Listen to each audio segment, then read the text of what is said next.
ओम ज्ञानतिमिरन्दस्य ज्ञानाञ्जनशलाखया चक्षुरुन्मिलितं येन तस्मै श्रीगुरुवे नमः। नमो ओं विष्णुपदाय कृष्णप्रेष्ठाय भूतले श्रीमते भक्तिवेदान्तस्वामिनिति नामिने। नमस्ते सारस्वते देवे गौरवाणी प्रचारिणे निर्विशेषा शून्यवादी पाश्चात्य देशतारिणे। जय श्री कृष्ण चैतन्य प्रभु नित्यानंद श्री अद्वैत गदाधर श्रीवासदि गौर भक्तवृंद। हरे कृष्णा कृष्ण कृष्णा हरे हरे, हरे Ram Ram Ram Hare Hare.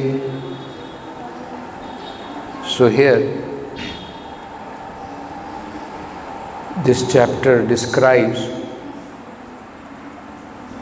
genealogical table of daughters of Manu. So Swayambhu Manu, he had 3 daughters and 2 sons. 3 daughters' name were Akuti,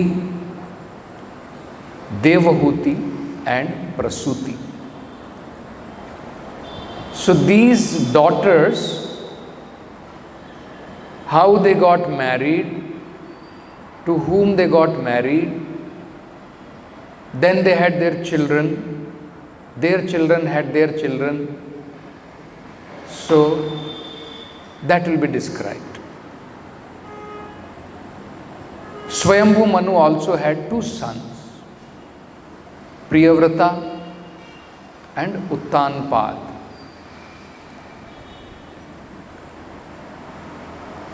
These very important kings were described and their families described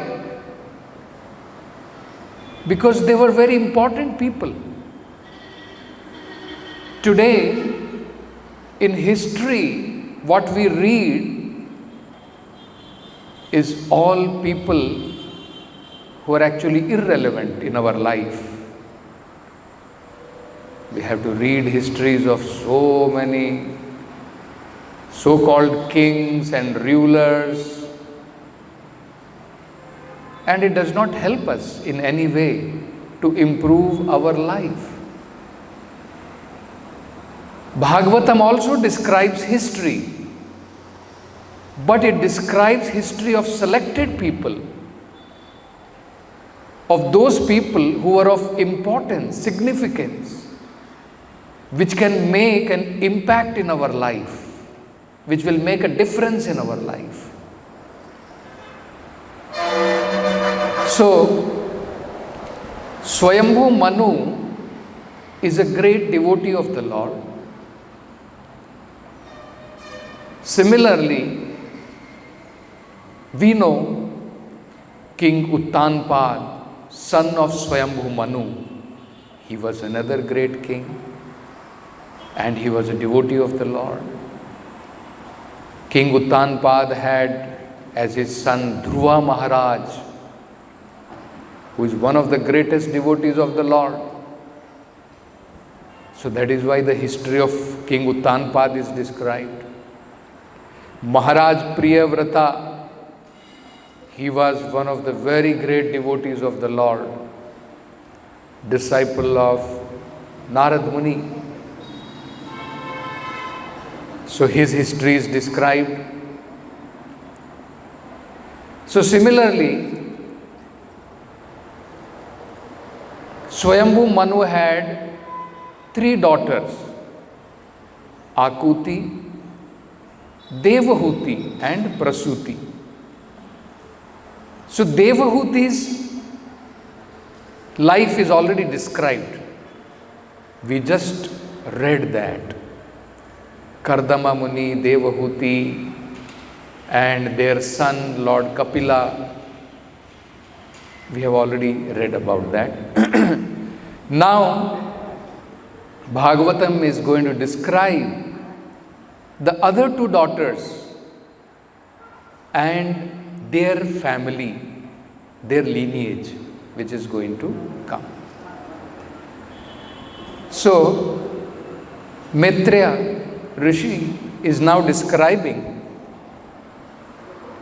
about this daughter, Akuti. So here it is said,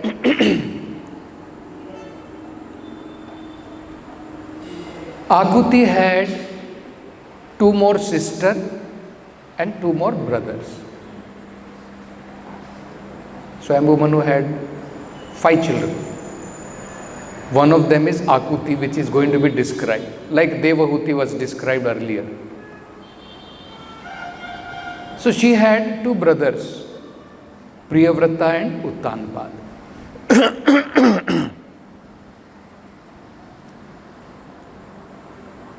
But in spite of her brothers, King Swayambhu Manu, he handed over his daughter Akuti to another great personality, great sage, Prajapati Ruchi. And when he wanted to marry his daughter, he followed a dharma called Putrika Dharma, which enjoins that I am marrying my daughter on the condition that the son which will be born of that daughter, who will be actually my grandson, it should be returned to me, to the grandfather, who will adopt him as son. Generally, Putrika Dharma was followed in those circumstances where a person did not have a son. So Prabhupada is saying, if this can be followed by mankind also, these Dharma Shastras are the different rules and regulations which mankind should follow in order to live peacefully in this material world and advance in spiritual life. The most important dharma, ultimate dharma, is to surrender to the Supreme Personality of Godhead, to practice devotional service. That is given in Bhagavatam. Savai pumsam paro dharmo. Ultimate dharma, transcendental dharma, para dharma, not apara dharma. Savai pumsam, for all humanity. Savai pumsam paro dharmo. Yato bhakti radhokshaje, is to practice devotional service unto the Supreme Personality of Godhead.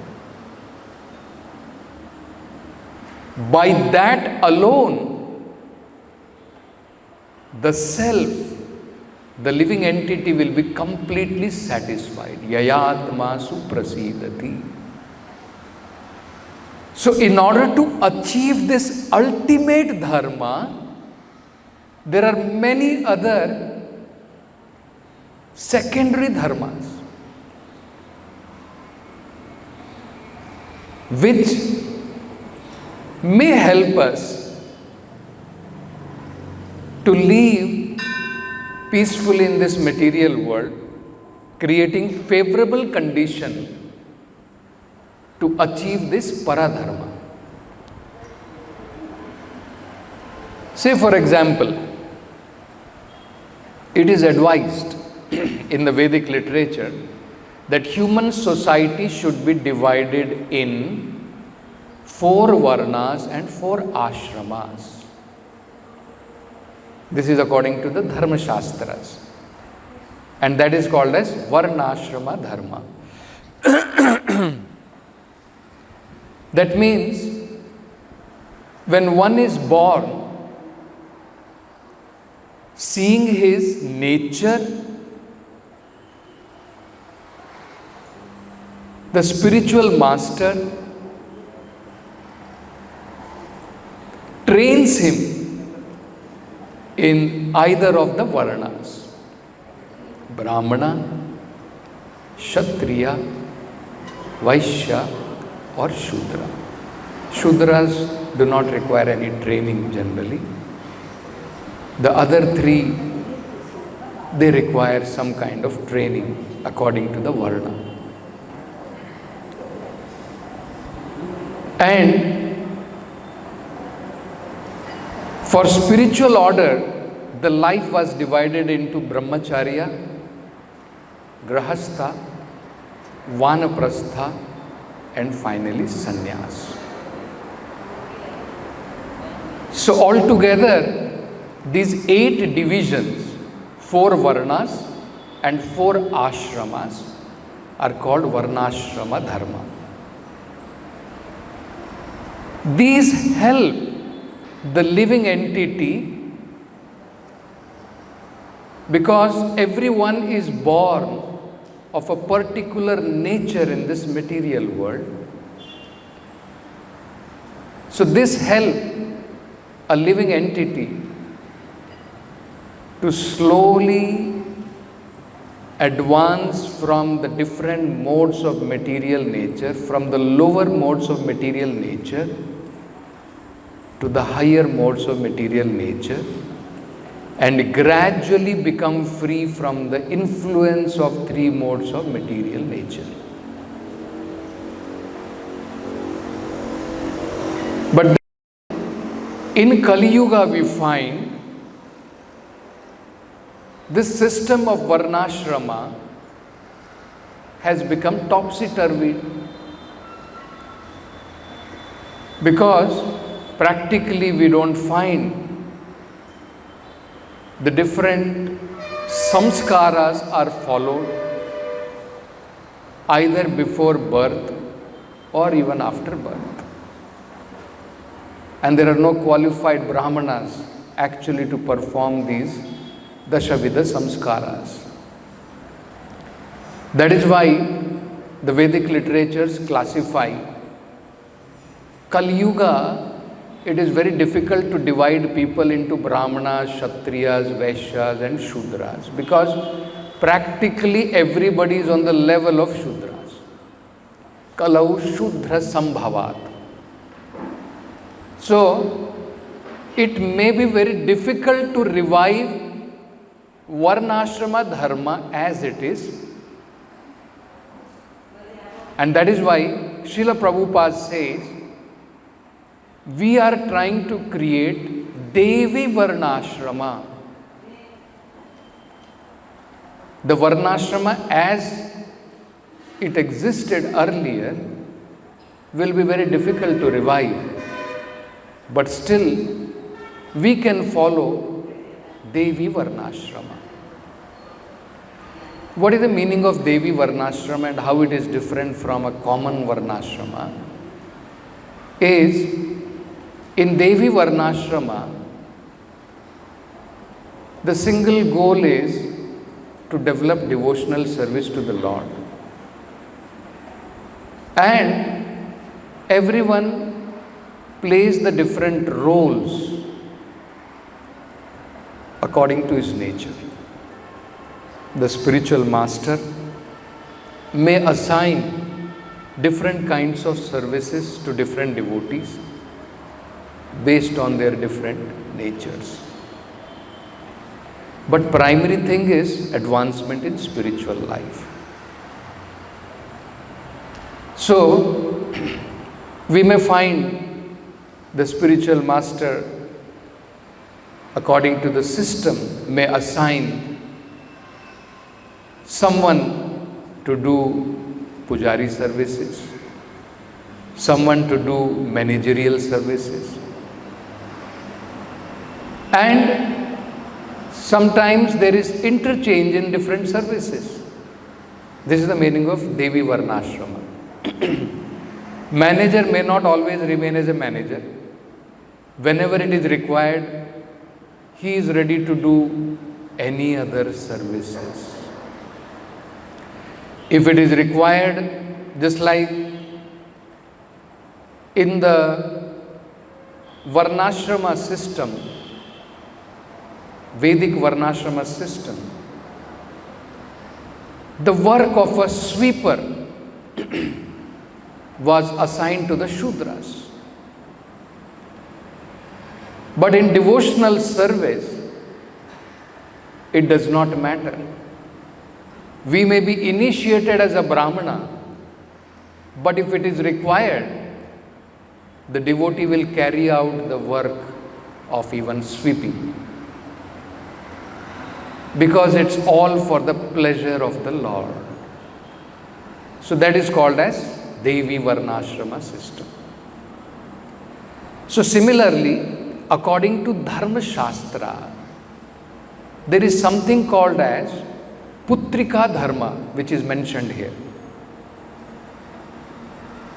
So, literally Putrika Dharma means somebody does not have a son.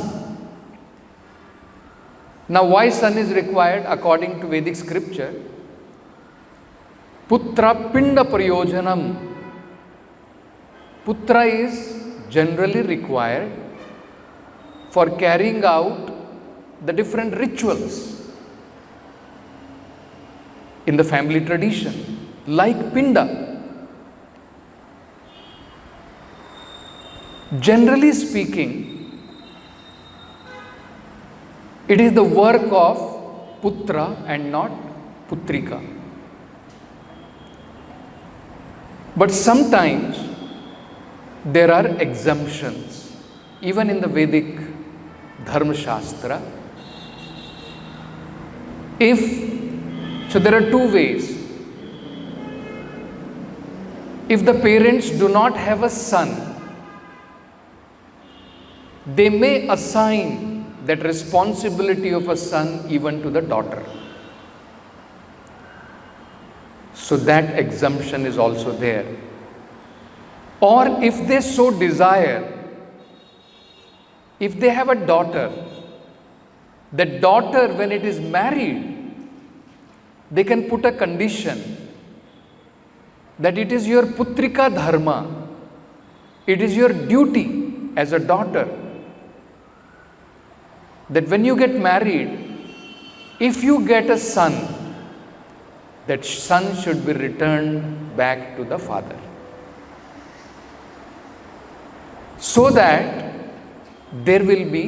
he will adopt him as a putra, and then he will carry out his different duties, whatever is required, either inheriting the property or of different kinds of rituals which are required to be performed in the family tradition, which is called as Putrika Dharma. So after getting the son, he may perform varieties of different rituals like Pinda and others. But here in this case, we still find that this was not the case. Why did Swayambhu Manu have to take shelter of Putrika Dharma? It is said here, you see. Putrika Dharma Ashritya. He took shelter of this ritual which is given in the Dharma Shastra as Putrika Dharma, when he already had two sons. Right? He already had two sons. So there was no requirement to get a son by following this ritual of Putrika Dharma at all. It was not required.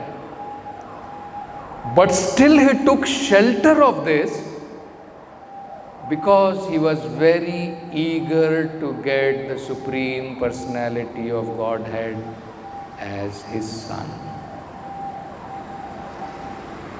He very well knew a partial incarnation of the Supreme Personality of Godhead, is going to appear as son of my daughter, Akuti. So he married her on this condition that the son born should be returned back to me, and I will adopt him as my son, because he knew that they are going to have a son who will be an incarnation of the Supreme Personality of Godhead, and he will be called Yagna, the Supreme Lord who enjoys all kinds of sacrifices, who is the enjoyer, ultimate enjoyer of all sacrifices. So this was the reason that Swayambhu Manu took shelter of this particular ritual. And Prabhupada is suggesting, he is quoting two acharyas. One is Srila Vishwanath Chakravarti Thakur, who explains the reason of why he adopted this Putrika Dharma. So Vishwanath Chakravarti Thakur says, he was very eager, he was ambitious to have Supreme Lord as his son. See, he was ambitious to have Supreme Lord as his son. This is the reason he adopted shelter of this Putrika Dharma. Srila Jiva Goswami says that since Swayambhu Manu is the father of mankind, and he has adopted this being, even though he had children, even though he had sons, he has shown by his example that if you want a particular child in mankind, one can also adopt Putrika Dharma, even though one may have son. So say for example, if a Grahastha has already got a son, he can marry his daughter on the condition that the particular son born of that daughter will be returned back to me and I will adopt him as my son. So Jiva Goswami says, because Manu is the father of mankind, and yat yat acharati shreshthas tat tat evetaro janaha, one can follow in the footsteps of these great personalities. So, one very important thing what we can learn from this is that Swayambhu Manu, he is such a great devotee of the Lord, just like we see the example of both Kardama Muni and Mother Devahuti, and they had the Supreme Personality of Godhead as their son, Lord Kapila. So Swayambhu Manu, he was very much aware, because he is also a great devotee of the Lord, and he had a great desire to also have the Supreme Personality of Godhead as his son. But unfortunately, he did not have. So he had two great devotees as his son, Uttanpad and Priyavrata, and he had 3 daughters. But this desire of Swayambhu Manu was to be fulfilled in this way, as it is explained here by Rishi, that he had to take shelter of this Putrika Dharma in order to get the Supreme Personality of Godhead as his son. So, what we can see from the examples in these Vedic literatures, especially in Bhagavatam, is how a devotee's intense desire, his great eagerness to have the association of the Supreme Lord can fructify, and the Supreme Lord somehow or other, even not following the regular principles of Dharma Shastra, even then the Supreme Lord satisfies the desires of his devotees. Generally, according to the Dharma Shastra, Putrika Dharma should be adopted when one does not have sons. But here we find Swayambhu Manu having sons, but still he adopted because he desired to have the Supreme Lord as his sons. So, Rupa Goswami has explained that this is the only one single prize of intense desire, great eagerness, which is required to have the Supreme Lord in different kinds of association, either as son, either as our master, either as our friend, or in loving relations like the gopis had with Krishna. And Rupa Goswami very nicely explains. He says that Lolyam tatra ekale mulyam. This intense desire for the Supreme Personality of Godhead is the only one single price one has to pay. So then one may wonder, why are we following then all these different kinds of activities which we are doing?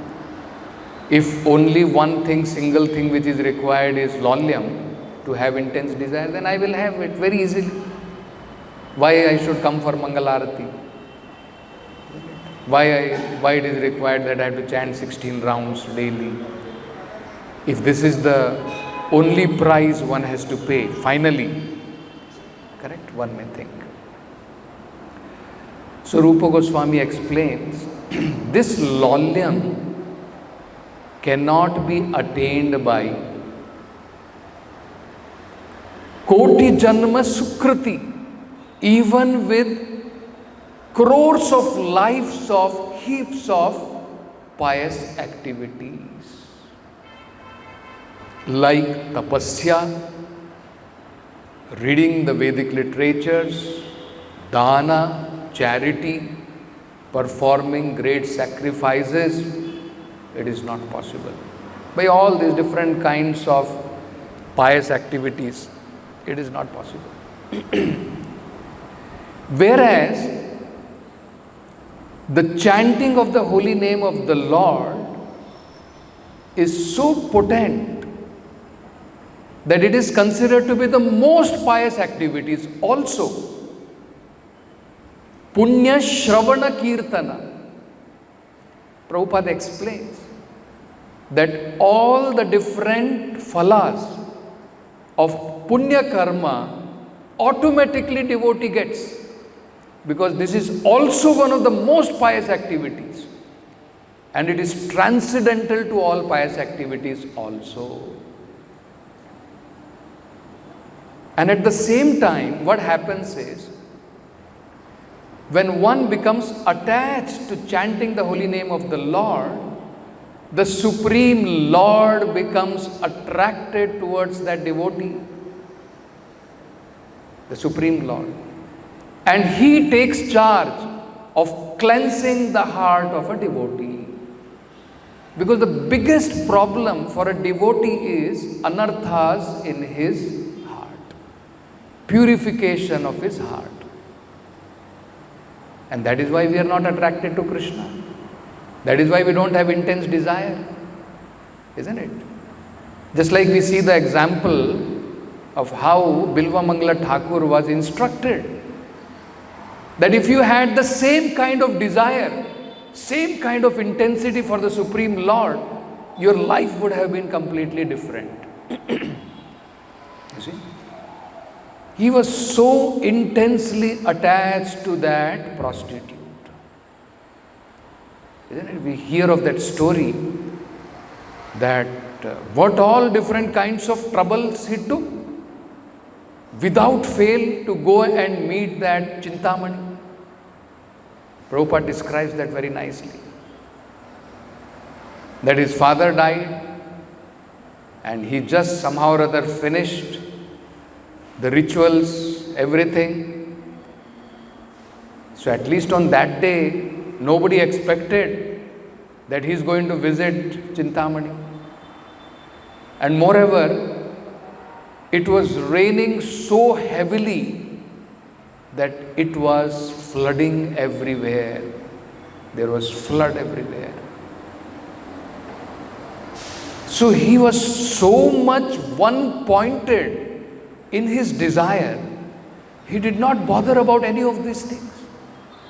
That just now I cremated my father and it is so much raining. It was completely flooded. He took shelter of a dead body which was floating in the water to cross over that river and go to the house of Chintamani. And there also,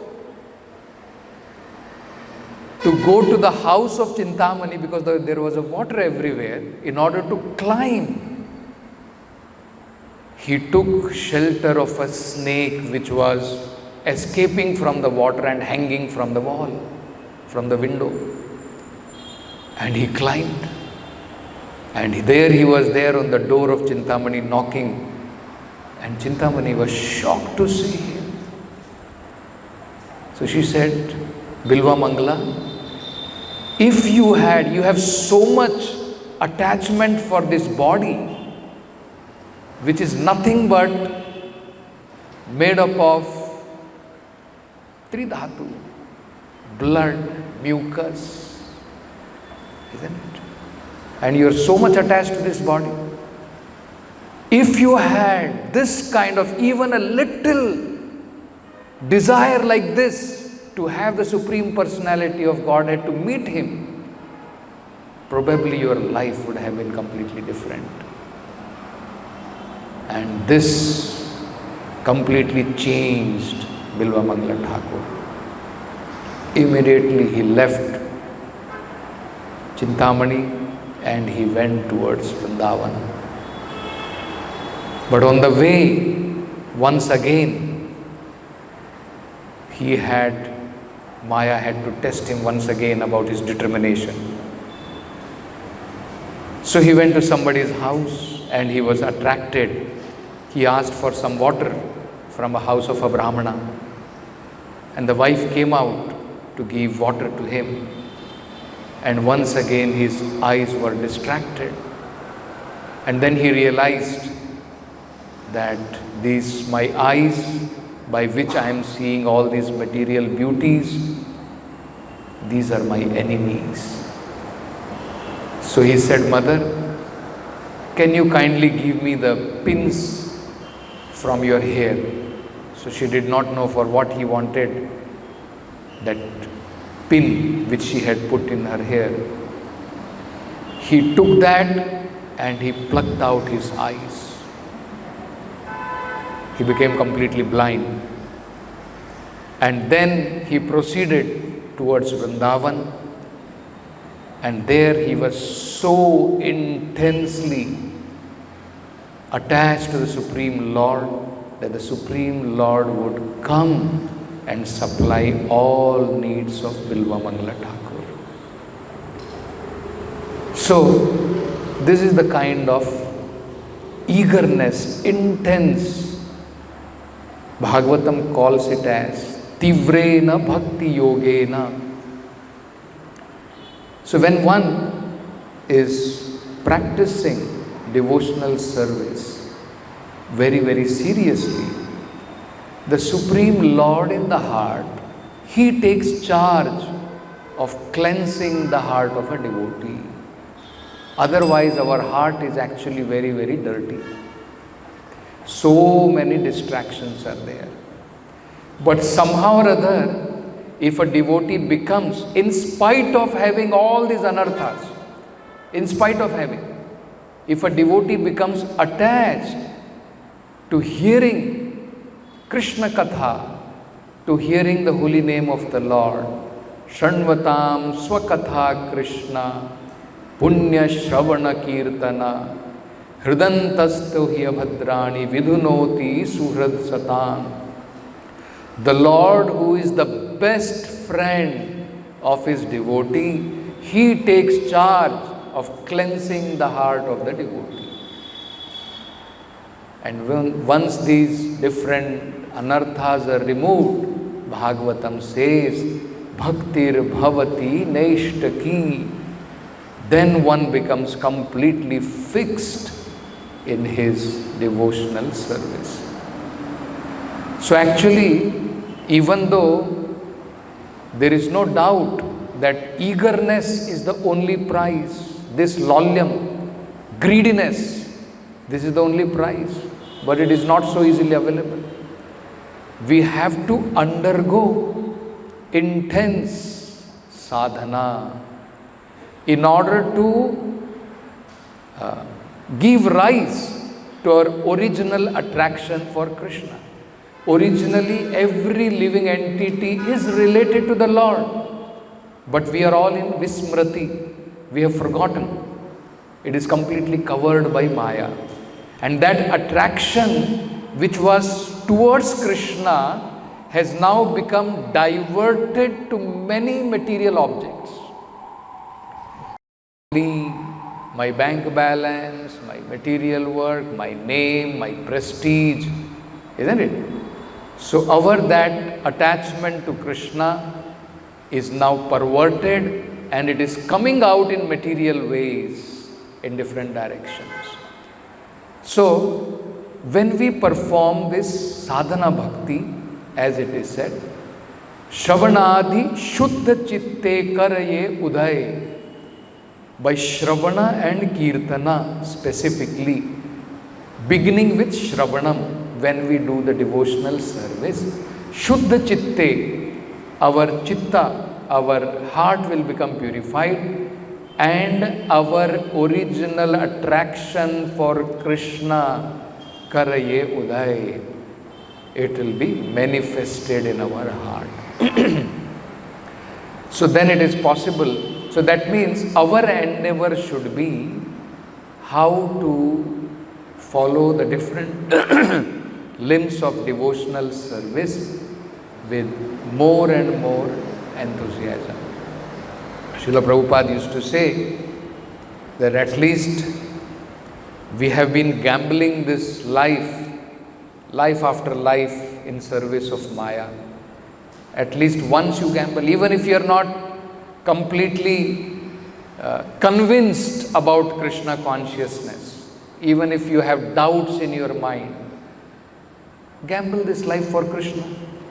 So many lives people have been, we are seeing hundreds and thousands of people, they're only following material goals in their life. At least this human life, we can gamble for Krishna and be serious and follow the different principles in devotional service. And then it is possible that as we are seeing in the great examples of these devotees, that their desires were satisfied, we will also be able to see Krishna face to face. And Prabhupada explains, actually, the Supreme Lord is non-different from His name. In two ways, Srila Prabhupada has given us Krishna. With our consciousness, when we advance, we will be able to realize that Krishna and his deity form are non-different, Krishna and his holy name are non-different. It's a matter of development of our consciousness. In undeveloped consciousness, we are thinking we are alive, deities are dead. And that is why we are not cautious. We are thinking in whatever way, I speak nonsense in front of deities, I talk loudly in front of deities. Does not matter anyway, because our behavior shows. We may have read so many things, but how we act, that shows, isn't it? So, when our consciousness becomes developed, then we will be able to realize that Krishna is sitting here, isn't it? I have to be attentive. If an important man comes, let us say if some senior devotee comes, we become active, isn't it? Or if an important person comes, we are very active. We take him around, we show him, we are very concerned about his needs. Do you want little water, sir? Do you want this? Can you take this? Isn't it? But we are not concerned about that when I am chanting the holy name of the Lord is present there. When I am serving the deities are personalities directly present there. So let me serve with my heart and soul. We don't see, isn't it? So that will be possible when we do this Sravanam and Kirtanam nicely. Then our consciousness will be purified, and with that purified consciousness, we will be able to understand facts. So we'll stop with this Granth Srimad Bhagavatam ki jai, Jagat Guru Srila Prabhupada ki jai.